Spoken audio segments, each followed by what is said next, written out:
I am Robson Mulumbe, your friend, the CEO and President of Empowerment International. Our organization focuses on leadership development and good governance. In addition to the fact that I head this organization, I am also the lead pastor of Cornerstone Assembly of God in Needham, Massachusetts. Therefore, my approach to the subject of leadership is shaped and informed by my biblical and theological convictions. So as always, before I continue, I just wanted to kindly ask you to subscribe to our channel, but also share it and videos in it with your friends and your network of families. In the previous videos, I have explored and discussed general leadership principles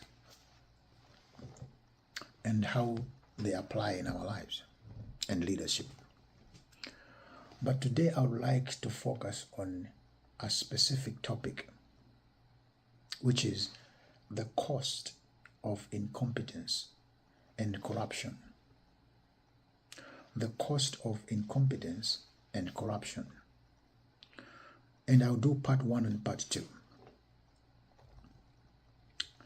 Incompetence is very expensive.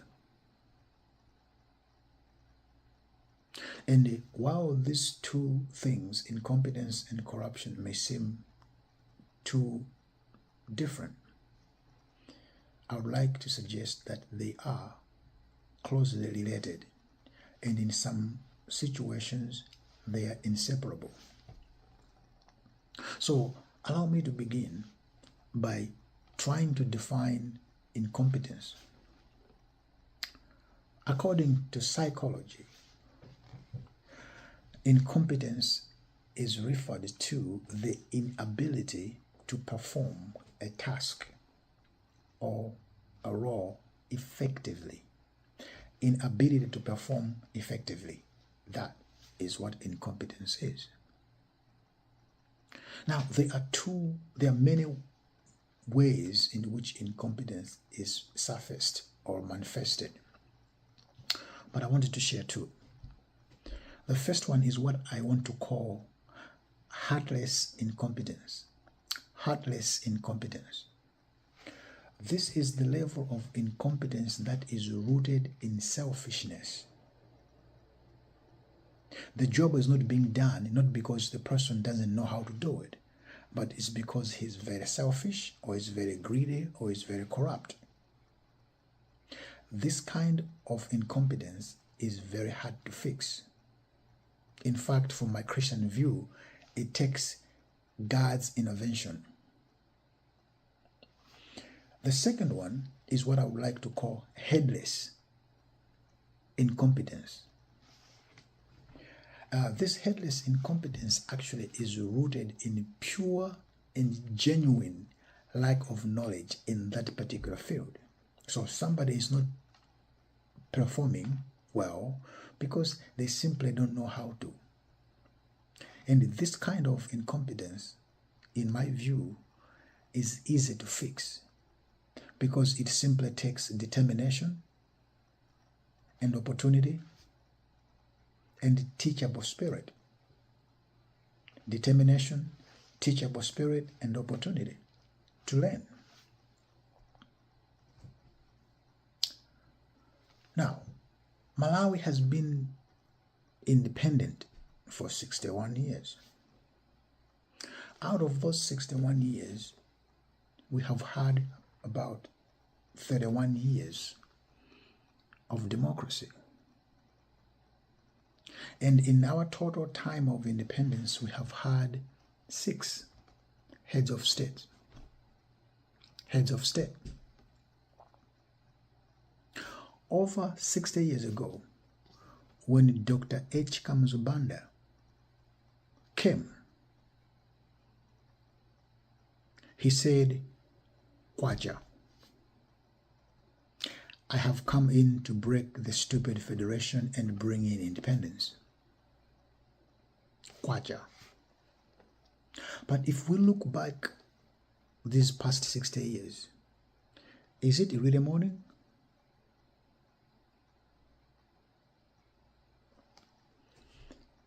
In early 1990s, Dr. Bakiri Muluzi came and he told and convinced us it is time for change. Yeah, things changed a little bit from one-party system to multi-party system. But when it comes to life, especially of those in the village, has anything really changed?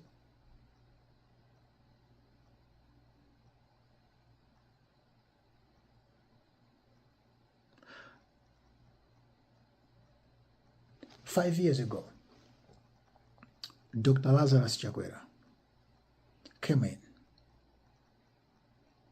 with High Five Manifesto, ending corruption, servant leadership, prospering together, among others.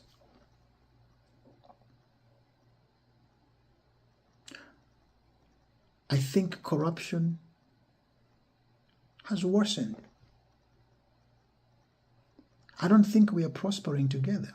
Only the selected few are prospering. Common people cannot afford 1 meal a day. Farmers are struggling to get fertilizer.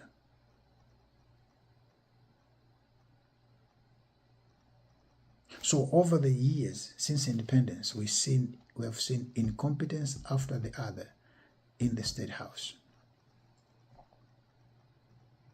Now the question would be, how did we get here? And these levels of incompetence and corruption. I would like to suggest a couple of things.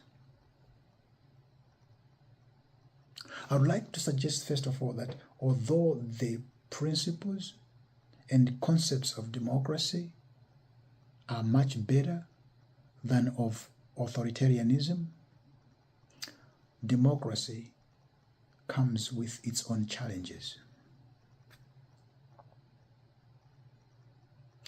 Secondly, the introduction of democracy, though well-intentioned,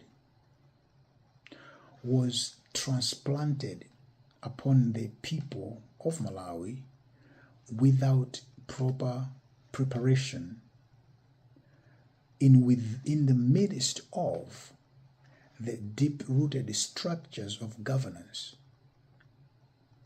that were already established.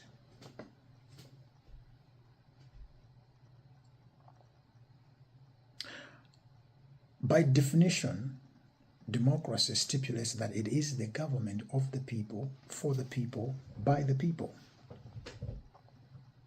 This now means that the people have the power to put other people in power.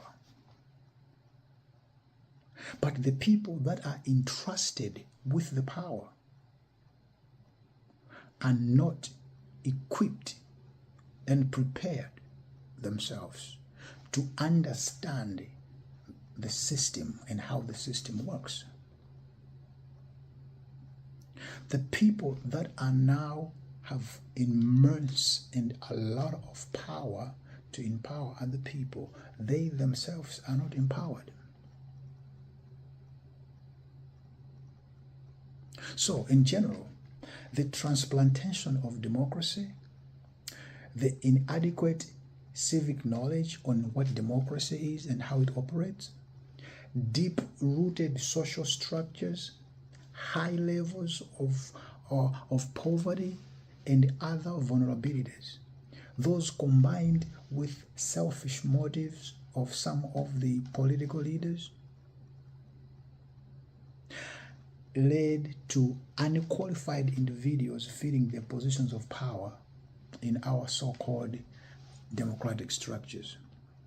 As a result, we have elected officials who can neither read nor understand our constitution, nor our national budget.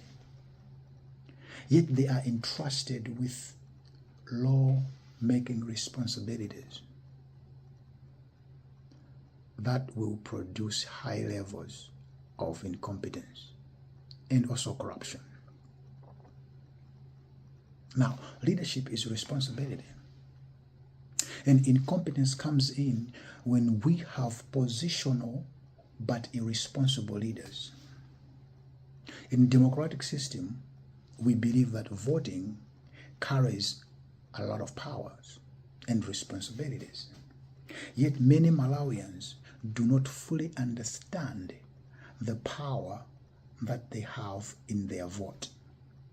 So this lack of understanding, combined with the levels of poverty and desperation, encourages the wealthy and the famous, yet unqualified and heartless individuals to buy votes from the poor for as little as 5,000 kwacha, a t-shirt, and chitenje.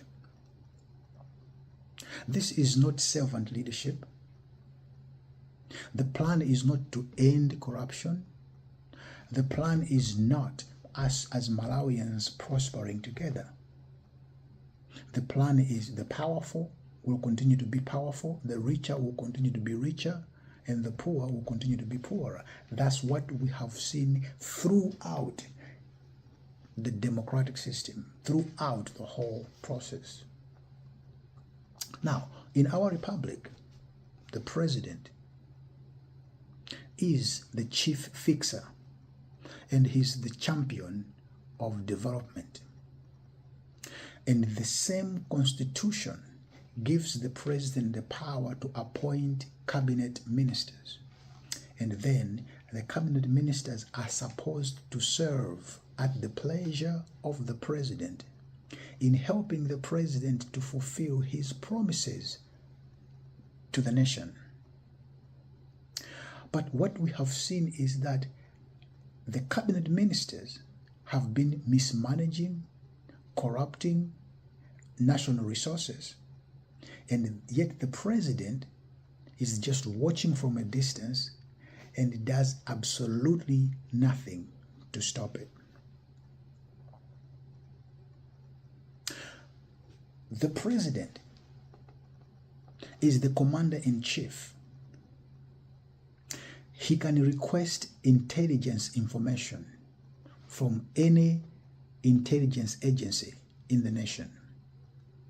Yet he is one of the most misled and misinformed people in the nation.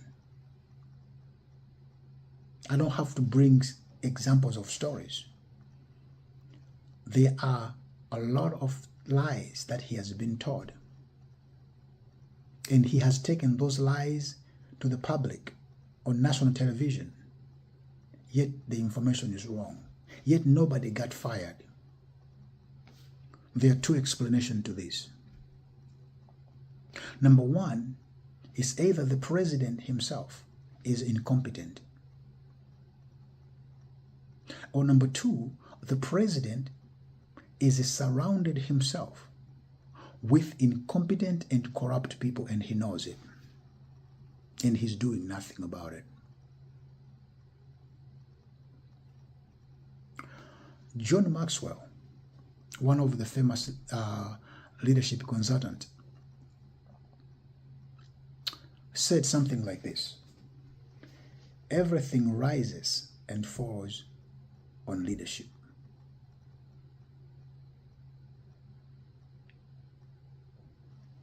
Everything rises and falls on leadership.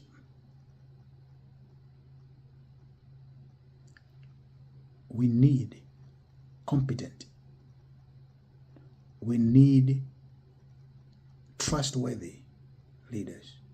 We need servant leaders in Malawi. If Malawi is to develop, if Malawians are to be better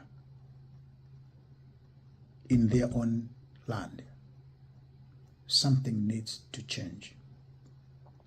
Please join me again in the second part of the sermon, where we'll continue to discuss the cost of incompetence leadership. We'll continue to look at the cost of corruption. God bless you. I'll see you soon.